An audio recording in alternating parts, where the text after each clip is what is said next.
कलवरी पर यीशु हुआ, कलवरी पर यीशु हुआ, कलवरी पर यीशु हुआ, कलवरी पर यीशु हुआ, कलवरी पर यीशु हुआ। हमारे उद्धारकर्ता प्रभु यीशु क्रिस्त के पवित्र नाम में आप सभी को अभिवादन। पवित्र शास्त्र बाइबल की पुस्तक में मरकुस के सुसमाचार के 15वें अध्याय के 37वें पद में लिखा है, तब यीशु ने ऊंचे स्वर से पुकार कर प्राण त्याग दिए।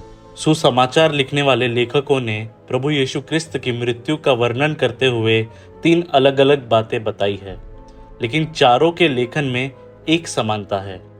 चारों ने कहा है यीशु ने जोर जोर से चिल्लाकर प्राण त्यागे। हमें यह प्रश्न उठता है कि प्राण त्यागने से पहले प्रभु यीशु ने क्या कहा होगा। यूहन्ना लिखते हैं, यीशु ने अल्म-रस पिया और कहा पूर्ण हुआ, फिर सिर झुकाकर अपनी आत्मा को पिता परमेश्वर को सौंप दिया।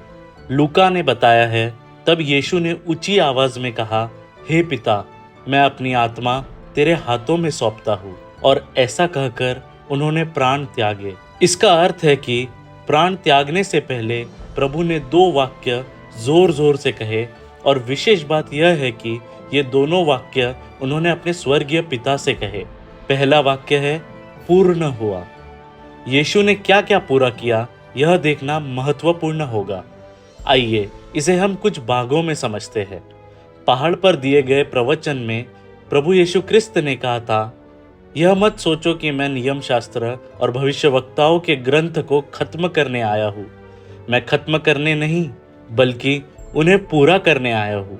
नियम शास्त्र कहता है कि पाप की सजा मृत्यु है, और रक्त बहाए बिना पाप क्षमा नहीं हो सकता।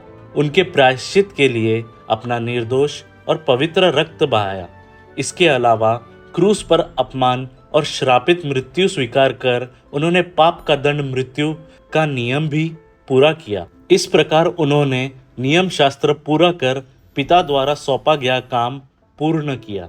इसलिए अपने प्राण समर्पित करने से पहले ऐसा लगा जैसे यीशु अपने पिता से जोर जोर से कह रहे हो, हे पिता, मैंने नियम शास्त्र पूरा कर दिया।